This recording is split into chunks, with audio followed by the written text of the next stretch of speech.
smaller seconds.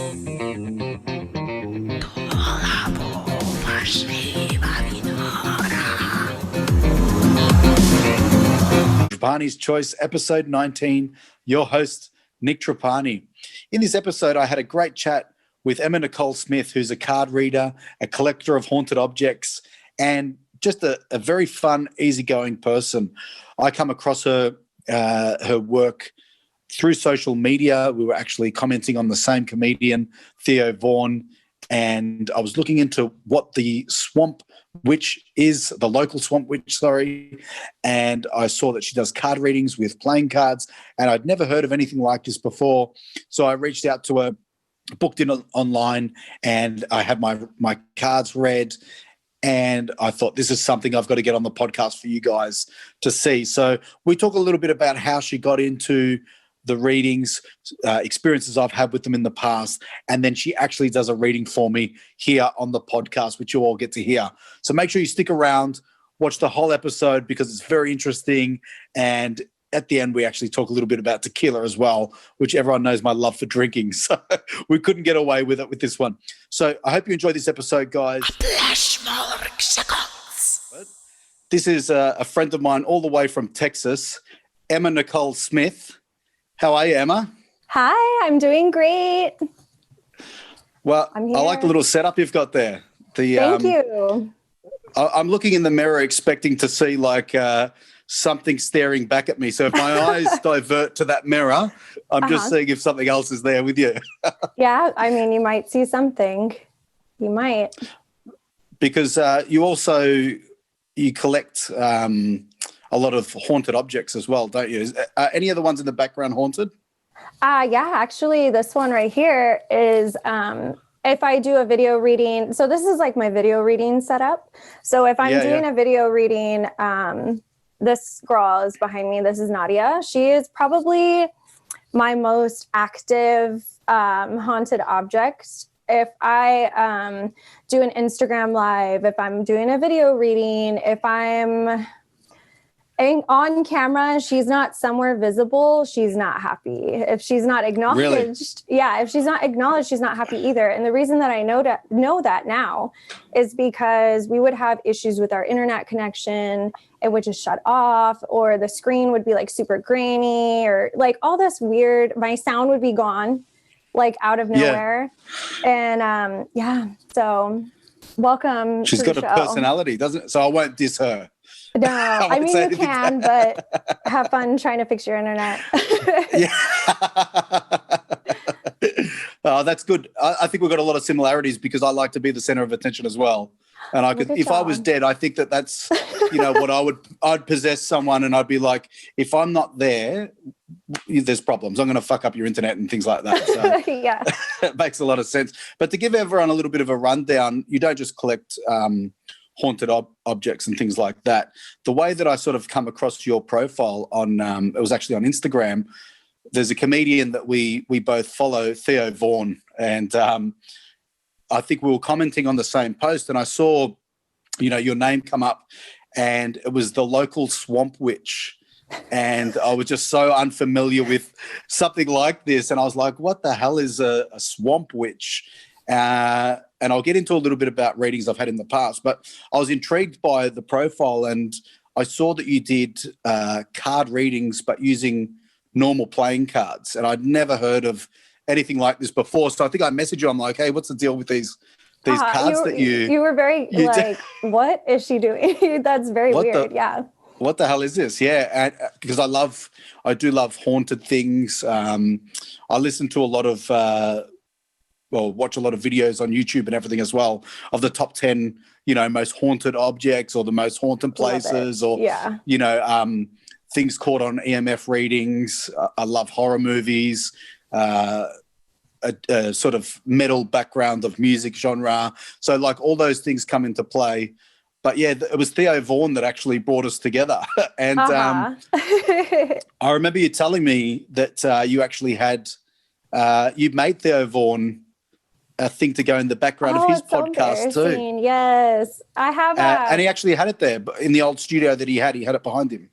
So that's a claim to fame, right? That's my only claim to fame. But I create like faux, like fake haunted objects using different like random, like if I find vintage photographs like at a thrift store, I'll kind of like cut them out and put them in there, create little scenes and things like that. So I made him one and I ran into him at the end of the show. I didn't know. You stalked him. You didn't run into him. You stalked. I manifested him. Yeah. Because I didn't know like that was the first comedy show I've ever been to in my whole life. And okay, I didn't know how it worked with like VIP, like they get to meet people because meet and greet tickets. Yeah, I didn't know that was a thing. So after the show, my best friend needed to use the ladies' room. So I was like, all right, let's go real quick. And this woman was like, hey, you guys really need to leave. So I was like, oh, okay. Like we're leaving. I was like, man, I didn't get to buy like a t-shirt or anything like that. And I'm walking on my way out and I'm going to leave it with his merch guy, who is also the opener, named Ari. I was like, I'll just leave it Ari, here. Yep. And he I saw the same show here. Yeah, okay. I saw the same show here. He toured here, yeah. That's right. And he came out of I like basically cut in front of the entire meet and greet and got to meet him. And then I left. I was like, I made this for you. And then goodbye. Thank you. What was his response did he respond to that? He would have been grateful. He loves that sort of stuff. Well, he gave me a hug and I wasn't expecting that, but I was like, okay, thanks. Yeah. So he assaulted you after you gave him something nice. No. That's what's going on in the industry at the moment in the LA, with a lot of those comedians. And, there's talk that obviously Joe Rogan's left and he's moved to Texas. Actually, we're in the same state as you now. But there is a lot of things going on in the LA, not with Theo Vaughn, but with Brian Callen, Chris D'Elia, a couple of those guys where there is, I probably should be careful about talking about sexual assault claims because that's what's going on at the moment. What do you think? Let's start a new one. What do you think, Nadia? Are you? Now, you also, you've been involved in a couple of podcasts that you've put together yourself as well. One is the Fear Signal, where you talk about, I'll let you. Okay, no, go ahead. Sorry. The Fear Signal was a passionate kind of thing for me and one of my best friends from high school. We've been really, really close friends and still are to this day. But we have loved horror movies. We were obsessed with horror movies, anything horror, books, comics, movies, real life stuff like going to a haunted house during Halloween, like all those experiences, like the, what are they called? They're like haunts. And we love it. We love all of it. So we consistently and frequently talk to each other about it. And we thought, what if we like record it and then we put it online and just kind of see what happens? And we started growing and then it just, Miss Corona came through and she kind of like affected everything, hasn't it? Yeah. But I did enjoy it when I did it. And another podcast, do you think you'll get back to it once? You think you'll get back to that one with Anthony when I'm not sure. When the coronavirus is gone, or is it? I don't know. He got really busy with work and then I got busy with my own stuff. So we're not in touch as much. But we still we probably talk like once a week and kind of touch base about like, oh my God, did you see this? I'm like, yes. Did you see this? Like, did you see this trailer? I'm very that, but yeah. And you can still enjoy those movies and things together. But now you're doing a podcast with your fiance.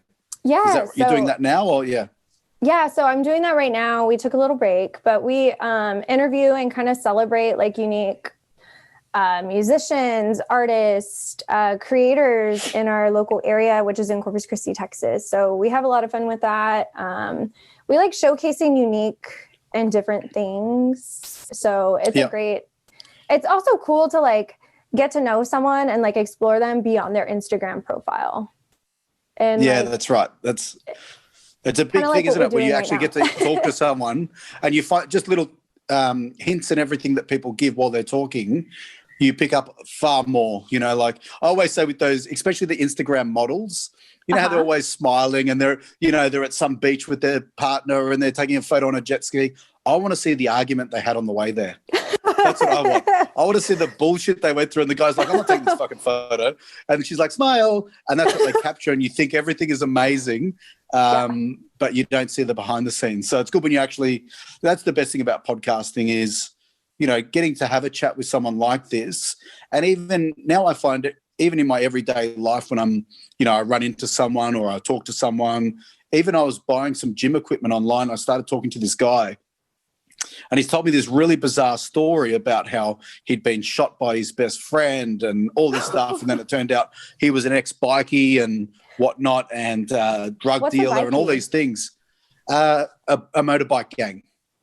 Sons of Anarchy? Oh, like a bike. Okay. Like a biker. A biker. Yeah. Biker. Yeah. Yeah. Maybe I said it wrong.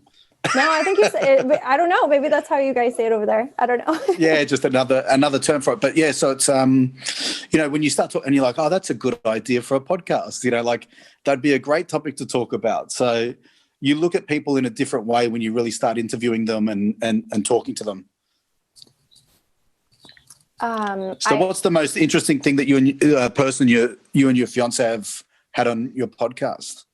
Ooh, for us, that's tough because they're all our friends. So a lot of them are our friends. So which friend do you like the best? Well, I would say for myself, it was really fun having my best friend, Frankie Stein on there. He's a drag entertainer, as well as a really phenomenal makeup artist. And we kind of met in that industry because I was a makeup artist for a decade before I ended up here with all this like weird shit. So how did the people that you used to work with in beauty therapy see you transition? Did they know that this was something that you loved doing, or all of a sudden do you like, hey, I do this shit and I love haunted objects? I feel like they always knew I was weird, but couldn't get specifics on I know something's up, but I don't know what. Yeah. And then now they know. Yeah. Now it's all out there. Whatever. And you've embraced this now, and this is your passion. That's a lot of people don't do it, which is good. Yeah. A lot of people don't chase their dream. Yeah.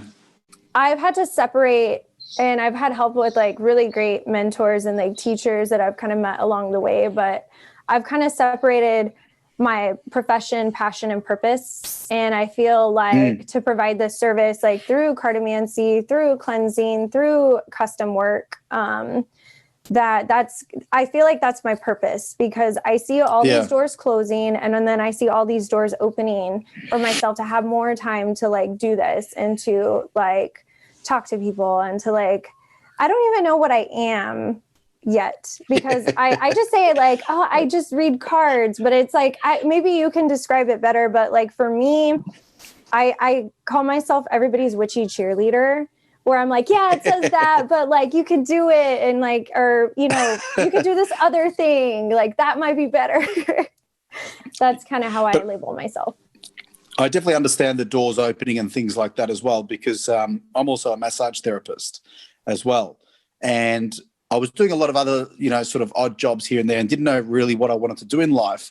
And then I started, I did a massage course. I've discussed this previously in podcasts. And once I finished my massage course, doors just opened for me. I never applied for a job.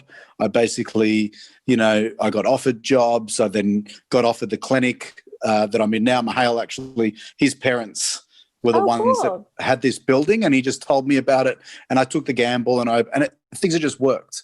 Everything just seems like that's worked. And now that I'm pursuing comedy and podcasting as my career, I still have that clinic, but it seems like doors now are opening in this, which make it feel right. You know what I mean? You get that gut feeling, and things are well, this is meant to be. Like this is my calling. I still love massaging and, treating my clients and everything like that.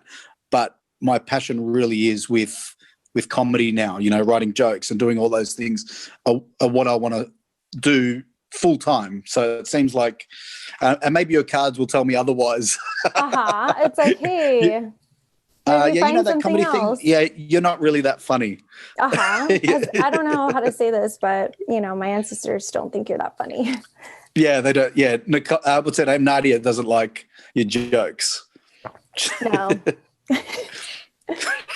She's not laughing. But she's ready for Halloween. I have a question. She is. Yes. Do you guys do Halloween in Australia? Is that a thing over there? Well, look, when I was a kid, no, it wasn't. It wasn't a thing, like really, but now it is. Like, not to the lengths which you go to over in America. It's like, yes, there are. Say if there's like 10 families, maybe 3 or 4 of them are going to go trick or treating. The outfits aren't as like advanced as what you see. People, just the lengths that people go to. The whole, like, I guess more people that are sort of migrating from America over here are bringing that tradition with them, but it's still not what it is. You know, like there's the occasional Halloween party, but it's not. You know, and you'd probably go to 10 houses and maybe only 5 people will have candy for you or something. It's slowly growing, but it's not where exciting. It's at. Yeah. That's cool. So my son, I mean, he's 4 now, and he gets into it. You know, like he loves it. So, but this year because of coronavirus, it's making it very difficult. We're thinking of building like a haunt in or not in our garage, but like in our driveway, so you can like pass by and we'll put like candy in a chute. So you don't have to talk to anyone. Yeah, you can go there and just get your own candy. Yeah, just pass by, open your window, and we'll like shoot the candy into your car. But I don't know if we'll do that. It's still in the like development phase, so we'll see. Yeah. It's fun to see how everyone sort of creates a different thing in these times. You know, we've been locked down for 8 months now. So since March, so my business is actually closed. We're being forced to close, and I'm not allowed to work. And you see like a lot of restaurants and all these other things now adapting new ways of doing things. So it's interesting how humans just evolve to doing different things. But I'm dying for things to open back up again. It's getting difficult. Here in Texas, it's like a lot of people, I guess, feel like nothing really happened, and they're just like, "Oh, I'm so over Corona. Like, let's just open everything back up. Come on, guys, let's go. Let's go to the bar." I know. We're pretty. Yeah, we just stay home. You just stay home, yeah. Mm-hmm. So, your fiance is also in the entertaining industry, is he, or what does he do for work? Does it affect him? Well, he's a practicing attorney by day, but he was also a DJ and MC like at night, and that's how I met him. Okay, yeah. That's a different mix, isn't it? Yeah, it's a unique mix, but he loves that he can put like his title be lawyer/DJ. He loves that. So I met some guy once who was I was at a party and he had only the one business card, which is really funny. He was a massage therapist as well. He did topless waiting. Okay. Stripping. And kids' parties. He'd dress up as a clown and do whatever. But it was all on the one card. And I thought, how do you imagine the mother seeing that and go, topless waiter, stripping. Oh, and he does kids' parties. Awesome. Interesting. What do you think? So, yeah, people are funny. Does she like it? Does she approve?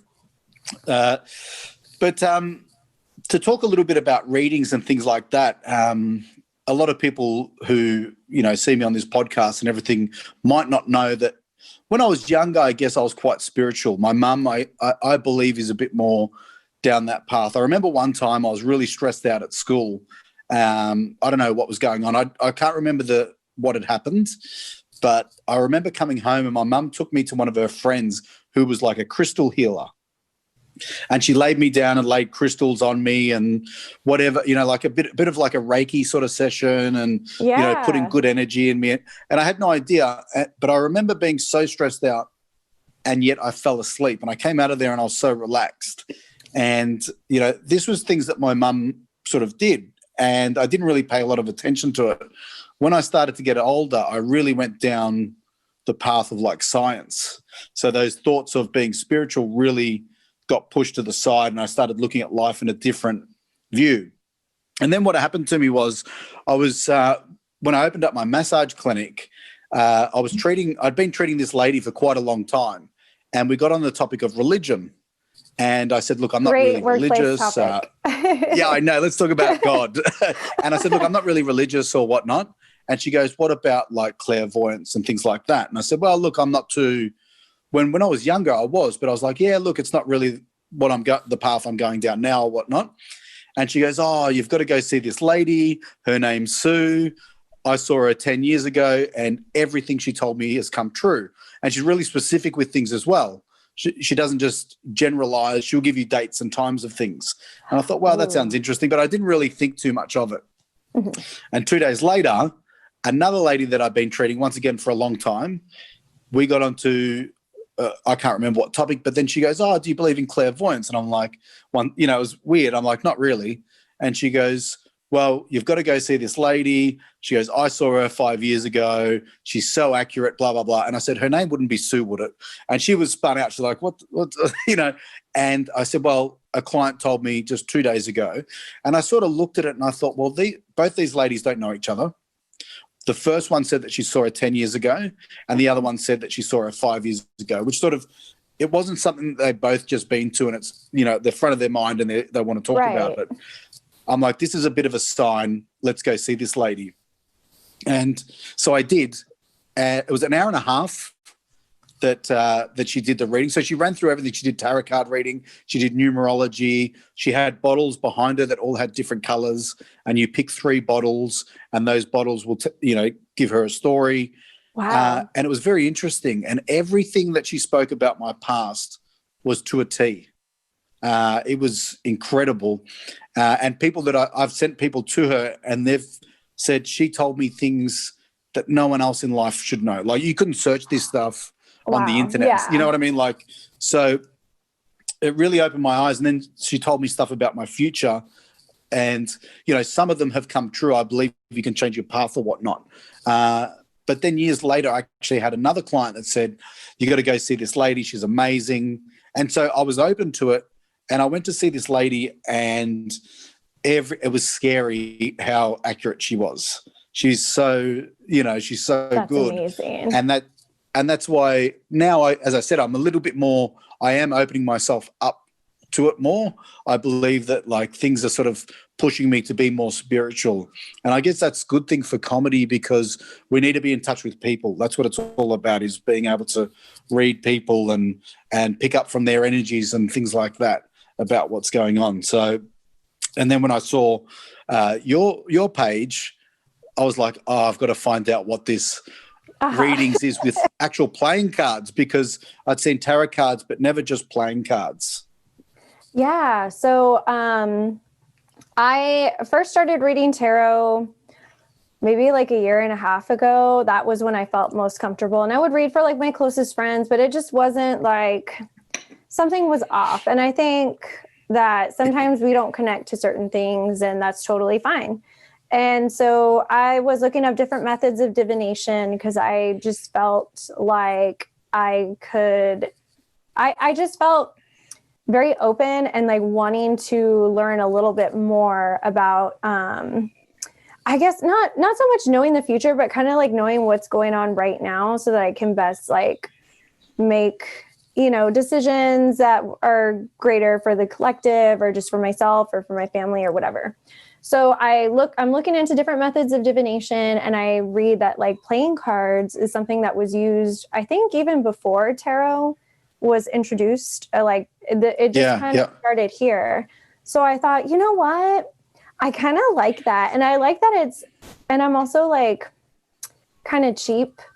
And so I thought that's kind of cool that it's $1.99 at the grocery store, and I can divine with it. How cool. So I went to my grocery store and I bought a pack of bicycle playing cards. I think it was $3, and I got 2, and I just kind of started from there. And it was a whole world opened up for me.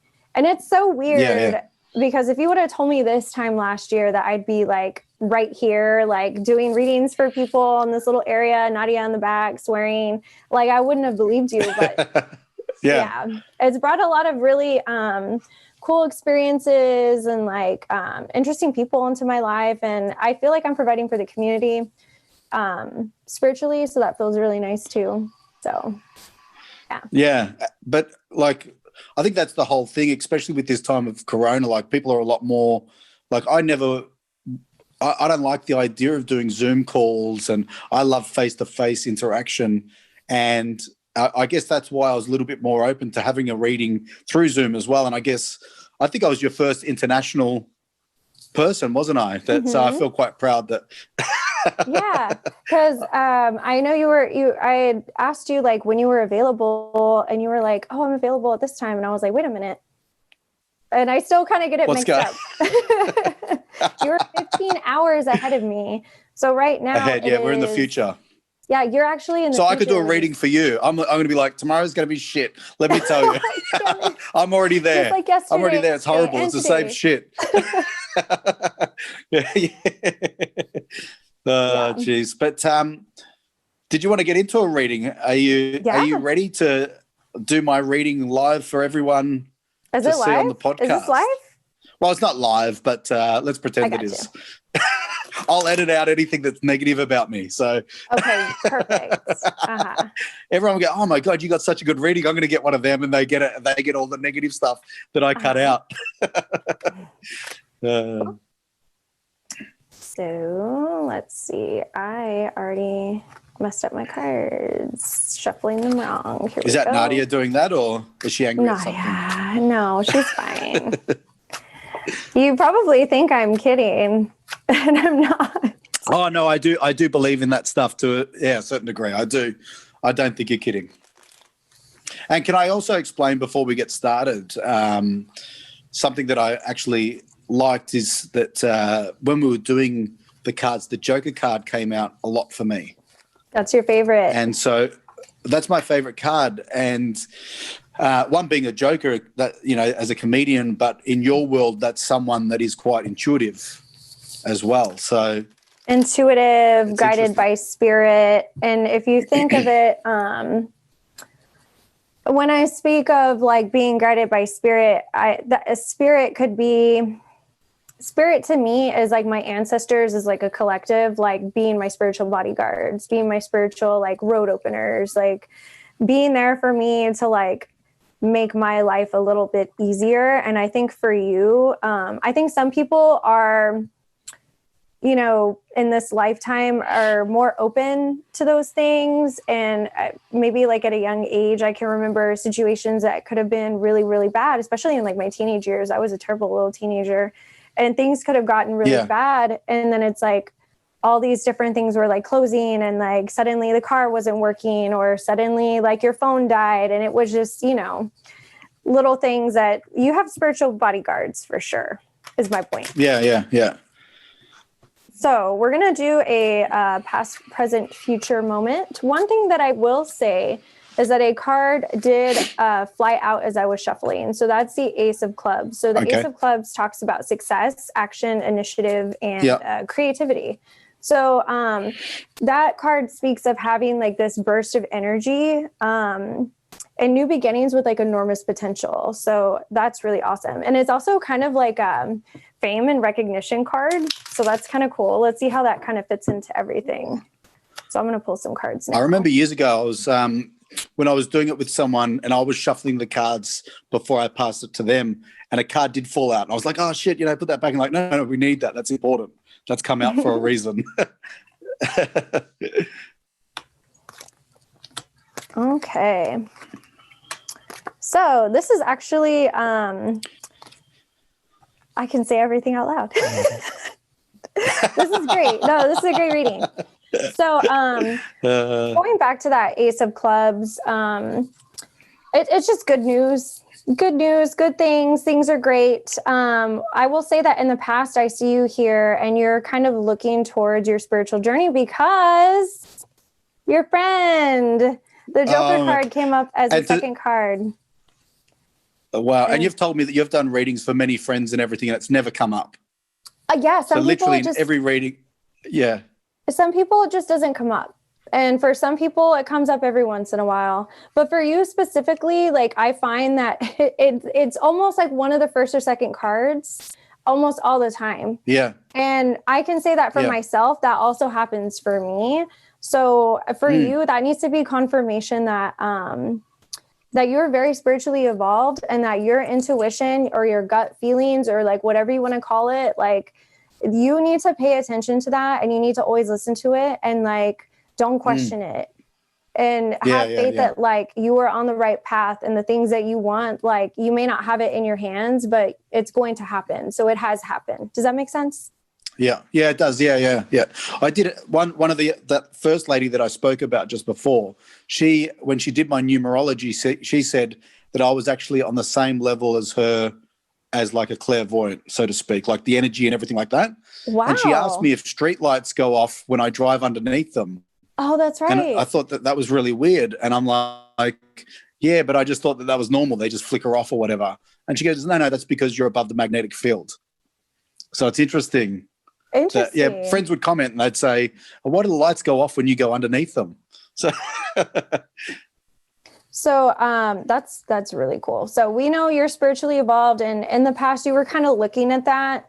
Well, I see you facing it. So you kind of I feel like you probably, since the last time I talked to you in card readings and stuff like that, I feel like you've really taken time to evaluate your place and everything. If it's separating like your profession, passion, purpose, like what is my purpose? Like how can I connect more with like these energies or spirit or whatever you feel in your gut, whatever it is, like your spiritual journey, just kind of like looking at it, where you've been, where you're at now, where you want to be.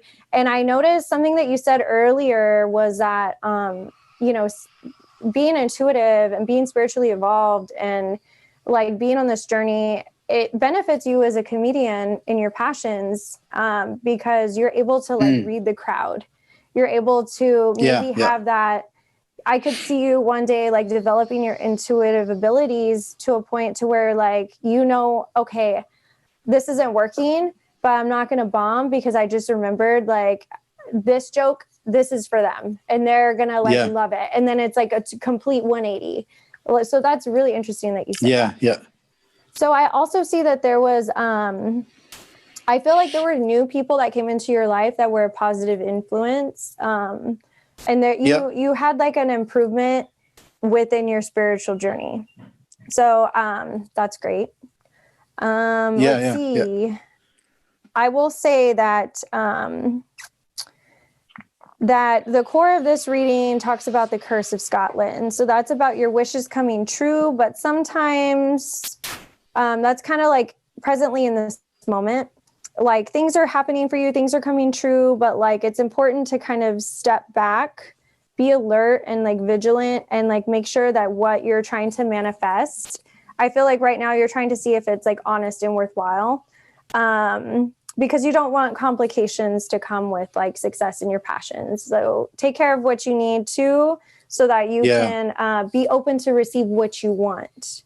So I feel like right now there's a big focus on that. Like, what do I need to take care of right now so that way I can be open for those things that I want? So is this all resonating with you so far? It is definitely, yeah.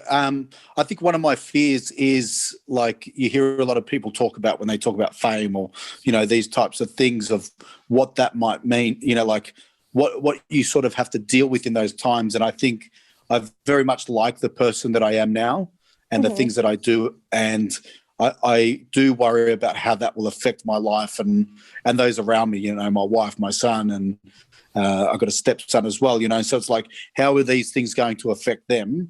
Right. So, it's interesting that sort of comes up. And the new people that in my life, I guess having new comedians and stuff that I've met, and a few of them as well have been quite spiritual when you wouldn't think that they were. You see, like similar to what you're saying with the podcast, when you see someone up on stage telling jokes, they very much become about what their jokes are about. And then when you talk to them one-on-one after and you hear them talk about like spiritual things and, I know that there's another comedian that actually had a very similar thing with me. So that first reader that I saw, she actually said to me, do you know that you're going to be famous one day? And I was like, or have you ever thought that you'd be famous? And back then I was never thinking about doing comedy or anything. And she goes, no, you're going to be on TV and you're going to be doing this and that. And now it sort of makes a little bit of sense. And this other comedian said a very similar thing. More so, I think his was down the path of actually like a TV show or something like that. but it's just interesting to have these conversations with people who are getting similar, going down the similar lines of spirituality. Yeah. When you're at like a certain, maybe I've told you this before, maybe I haven't, but when you're at a certain like vibration, like if you're at a low vibration and you're at a low point, sometimes you attract to like other people that are at like a low point. But when you get to like a certain level, I guess spiritually, you will find that more people that are on this, that are maybe not on the same path as you, but like on a very similar spiritual path, that are at a very similar level, you'll kind of start to like draw them in. So I also see like in the near future, there's going to be an evaluation on the emphasis of material objects. So I feel like you're actually going to have a moment very soon where you're going to have to like take a break and think about like what you're trying to manifest for yourself. You might take some time for like self-reflection and like finding that inner tranquility. Just kind of getting grounded with the earth. Like I think I've told you that before, where I feel like you and like being like in the dirt, if it's like gardening or just sitting in the grass, like that's going to bring a lot of like great things for you. And helping you kind of like have that discernment and reevaluate your emphasis on like the material or the fame or the, the celebrity of it all.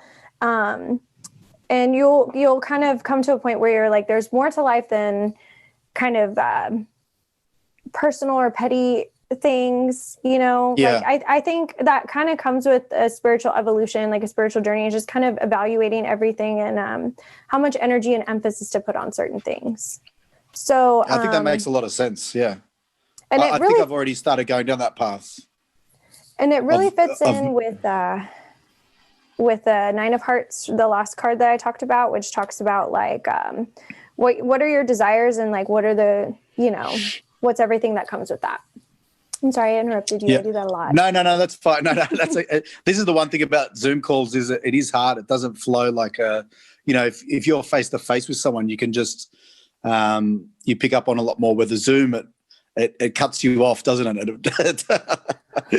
It's interesting. But no, look, I do like especially when I talk about like wanting to do comedy and if that brings fame or whatnot, the idea for me is never about like the material things. Like it doesn't really faze me. I'm not really into look, I am in a way. There's a part of me that sort of, I guess, because I mean, that's me being vindictive and everything. When I went to high school and people said you won't amount to anything and everything, and I'm like, fuck you. I'm rolling around in a Mercedes and I'm wearing Gucci or whatnot. Like part of me thinks that, but then the other, like, I think the real me is more like I'm not really into those things. Like it's not about the money. It's more about me being there and entertaining people is what I like. And when you reframe your mindset like that and you're more open to like, what am I providing to the community, or like, what am I providing to, people of the world, putting out my comedy, allowing them to have like an escape, or allowing them to have like, even if it's just a 1 hour special that they put on Netflix, like that is an hour of their life where they can just like sit and they can laugh and enjoy themselves. Like I'm really giving something to the world. So I like that. Yeah, definitely. So I do see in your future, of course, the future can always change, but I think you'll like this future. So keep doing what you're doing. I see that a lot of anxieties that you have regarding, some of this like inner reflection that you're having that makes it kind of difficult. Like, am I manifesting the right things? Do I want the right things? I think you're going to have a lot of anxieties fading. And I think a lot of your questions will be answered. And I think that you know the answer to a lot of things and you have more discernment than you realize. Like, I feel like you know the answers more than you let yourself, like, than you realize. Does that make sense? Yeah, I think like, it does. If you're unsure about something and you'll sit there and you'll think about it, and you know the answer, but it's almost like on a dry erase board. Like you put the answer down, then you wipe it away. And then you're like, okay, what was the answer again? And like, what was on the board, but you don't want to write it again. So, but I think you'll be more open. I do a similar thing where I know the answer, but I'll ask a friend just to see what they'll say about it as well, like to get that input, but I know the answer. Yeah. I also see that there's going to be an extraordinary triumph over any like obstacles that you may find on your path over the next few months. So one thing that's important that comes with the Eight of Diamonds. So Eight of Diamonds talks about material success. So that almost goes back to what I was mentioning earlier about evaluating what you need, taking care of that first, what needs to be taken care of right now. Probably my family, probably my profession. Like, absolutely keep doing that, because that will open up and allow you to have the things that you want. And I very much see on your current path with all this like reflection and like reframing of the mindset that you're going to start to see like a little bit of I don't know about like a snowball, but like the wheels are going to start turning. Things are going to start moving. Things are going to start picking up. And that kind of goes back to like this Ace of Clubs that we found earlier, which talks about like a burst of energy and like a new beginning with like a lot of potential. So that's a pretty great thing to have going for you. But one thing that's important to know about this Eight of Diamonds is that if you start to find success, be it in comedy or your profession or your passion or whatever, this is your warning, do not let it go to your head. Yeah. Ego over end game. Like, am I going to let this like boost up my ego, or am I going to like help this lift up my end game, which is to, provide an escape for people or to like share my passion with the world. Like, it's a balance. So make sure that you're aware of those things. I think one thing that I talked about before on the podcast is, if you look at a lot of comedians, you've either got comedians that like will put themselves down a lot and they'll pick on like, they might be skinny or they might be whatever. And everyone loves a comedian that puts themselves down. And I prefer the opposite.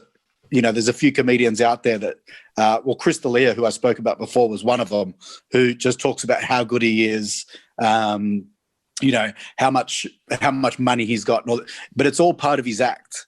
And right. I've always liked that side. And then you talk about people who speak about him on a personal level, and when you get to know him face to face, he's a bad choice, because once again, he was actually involved in some sexual harassment things and everything. But the people who knew him around, the people who knew him around him were like, he was just a very kind person. He was always giving, like if they went out for dinner, he would be paying, like those types of things. But on stage, he would joke about those things. And he's like, oh, when I paid for that dinner, well, it didn't even make a dent in my bank account. Right. I wiped my ass with $2,000. I wiped with my ass with that money, So I still like that. But like, if people know me, I would like them to think those things that I'm not like that, It is a front. Yeah. I feel like I could say that for myself too. And like the way I present myself on Instagram, like it seems very, maybe not, but it feels very like, I don't know. I try to be like professional and like respectful of everything. And I am outside of it too, but I'm also a lot like looser. Like I'm very like chill. Like I like to have fun, like to joke around. And it's not always like pageant spiritual answers to everything, like, yeah. Once you get to know me, like I can be silly, I can be fun. I listened to your podcast, the Fear Signal. Oh, and no. I but I thought it was quite good, because I saw a different side of you. Like, as I've had a reading off you and we've discussed that, and then we discussed his podcast. So there wasn't a lot of like, I don't know who you are as a person. And then you listen to something like that. I'm like, oh, you're more the one that jokes around in that podcast than Anthony. He's for sure. Like, like you're you're putting on that humor and whatnot in that podcast. So, it's good to see that side other than what you display, like you're saying, on Instagram or, whatnot. Yeah. I like to have fun too, right? So it's not just horror and it's not just a horror show. Horror and magic. I have like chill stuff too. Okay, so the final card we got was a Two of Hearts. So that talks about it talks about like being happy with the little things. Like make sure that if it's just a quiet, lovely moment having coffee with your wife, or if it's just your son making you laugh like really, really hard, like really, really like say out loud or just to yourself, like, man, like, thank you. Like, this was amazing. Like learn to appreciate. I don't feel like you do not appreciate the little things. But do not take them for granted. So that's kind of like the warning with that. Like make sure you keep those things special in your heart, because those are things that you can miss sometimes in the hustle and bustle of things. And I think this is just more like, hey, like keep an eye out for those quiet, happy moments and that you share with a loved one, or little things that sometimes in the chaos of life get kind of lost. Like really relish in it. Like just love it, live for it, and like make sure everybody knows that they're appreciated and loved, like a little bit extra. I think right now it's not kind of, but it's important to make sure you speak up on those things. So that was the last one. I agree. That makes a little bit of sense as well. I've started doing like, especially, like if I pick my son up from childcare, I'll have the radio on the car. I'll be listening to some music or whatever. And he'll go, Dad, can I tell you a story? And like, I used to just let him talk over the radio or whatever, but now I actually turn it off. And I'm like, you've got my full attention. Tell me the story. I want to know what this story is, because usually that's where I draw a lot of my humor from, is things that he says, which I've started writing down. So he has to sleep in the same room as me. And he wakes up several times in the night to see like if I'm still there. And when he wakes up in the morning, he says the most random things. And I've started writing down the first two things he says to me of the morning. And I'm going to look back over them in a couple of years' time and be like, what the hell was he talking about with this thing? That's pretty funny. Kids are hilarious. I love kids. I love being around kids. I think they make me laugh. And they don't have a filter, and I love that. No. I wish I didn't have one. And it's really like I haven't done hallucinogenics. I really want to. I think it's I think DMT is something that like I would like to do as like a spiritual guidance thing. I'm scared. I don't do drugs. I am scared of it as well. I think that's the reason why. Because I think I'll never come out of that state. I'll always be on a different dimension. You pop your back wrong and then you have like an acid trip, like I'll pass. My life is like wild enough. Like there's already so much stuff going on. I have enough horror stories. But maybe you'll be able to sort of like put some of the pieces of the puzzle together. Maybe. By like stepping to that next level. I don't know do you listen to a lot of Joe Rogan's podcasts at all? No, I don't think so. I mean, I watched a couple. Yeah. I watched, I think one with like Rob Zombie, and then I watched the most recent one with Post Malone, and I think that's it. Yeah. Well, Post Malone was on quite a while ago. You got to get up. He puts out like 2 a week.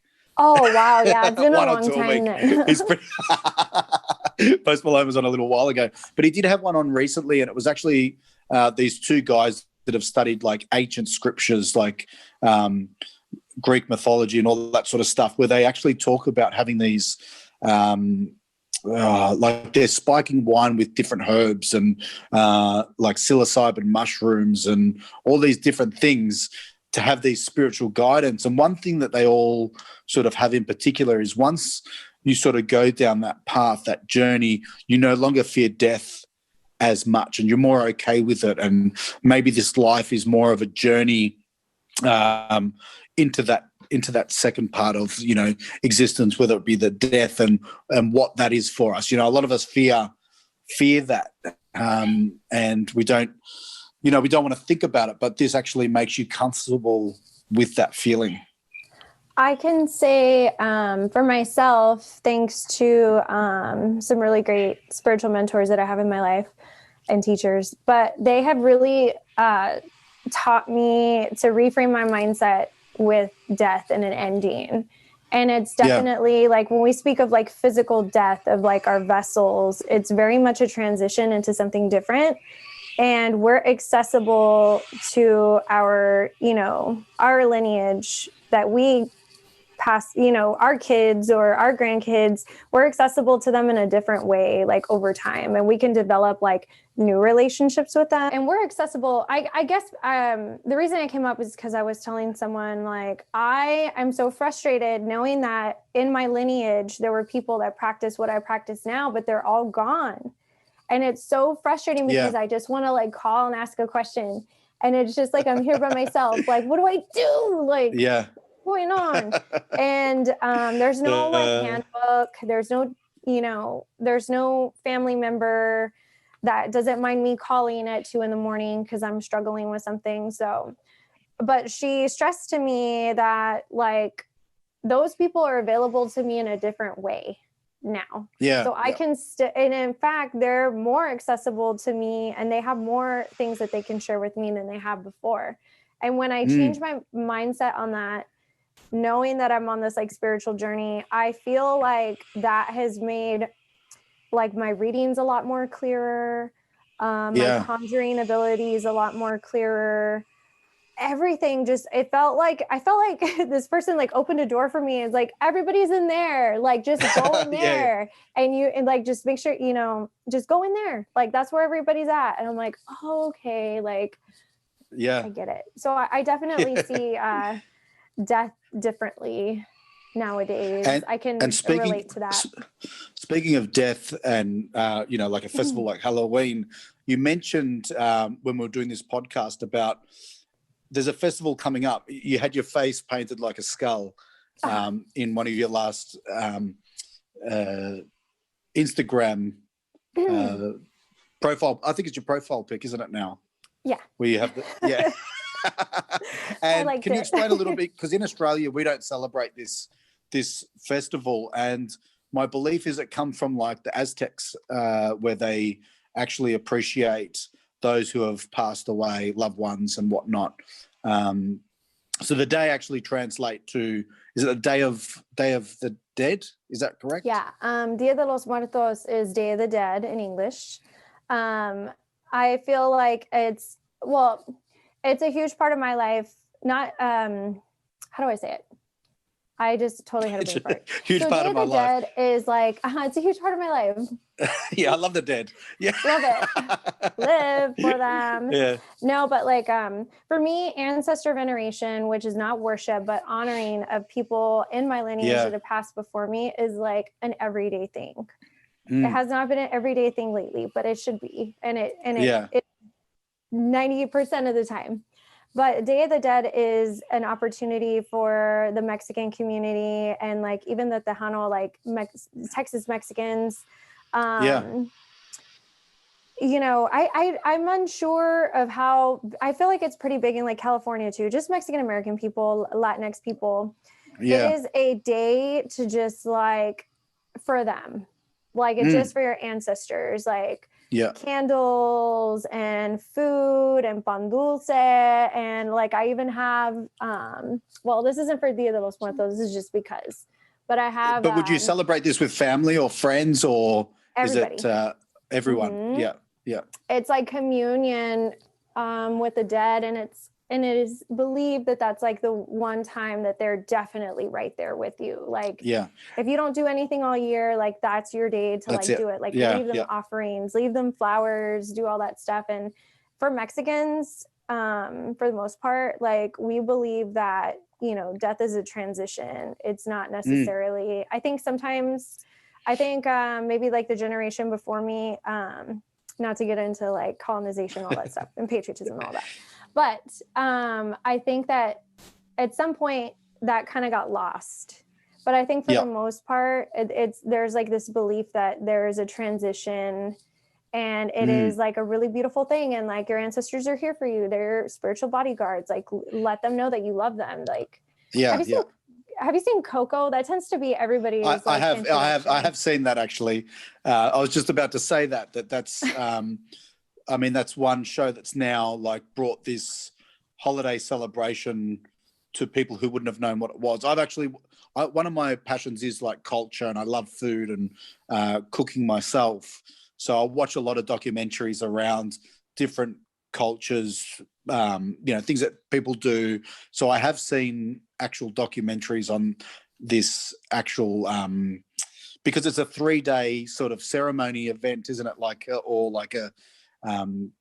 can't think of the right word, but it's something that you celebrate for about 3 days. I would say, is that right? Or I would say, I guess it depends. Maybe in Mexico, I'm still learning about like the South Texas like version versus the like way that they traditionally do it in Mexico. Yeah. So for us, it's just November 1st.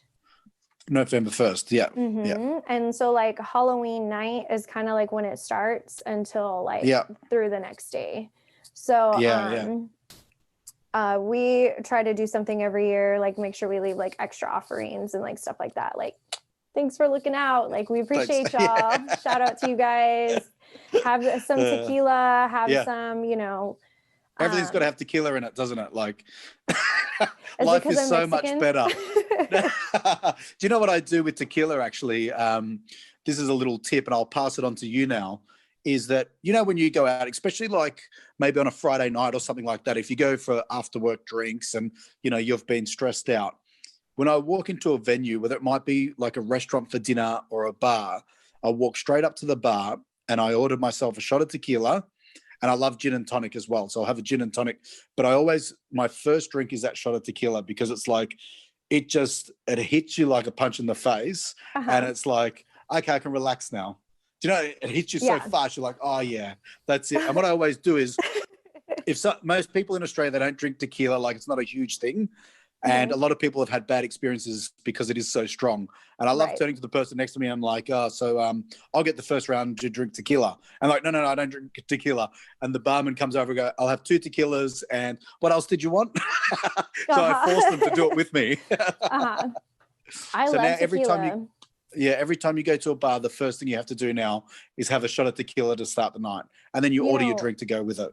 That's pretty much all I drink, and I drink it on the rocks. Oh, really? I'm not kidding. Yeah. I drink like an old man, like, Yeah, you have it in your water bottle. Well, actually, that's straight tequila. No, I'm just kidding. No, I don't drink very often, but like when I do, I just I'm curious to know what I don't know why I'm shuffling my cards like I'm going to read again. What is I'm sorry, I'm interviewing you now. No, that's right. Go for it. Yeah. What is your tequila of choice? I'm curious. Is there Australian tequila? Like, what's going on? No, look, a lot of ours are imported. The names are very hard for me to pronounce. That's okay. I'll make fun of you like later. I wouldn't know the names of. I usually there's one in particular.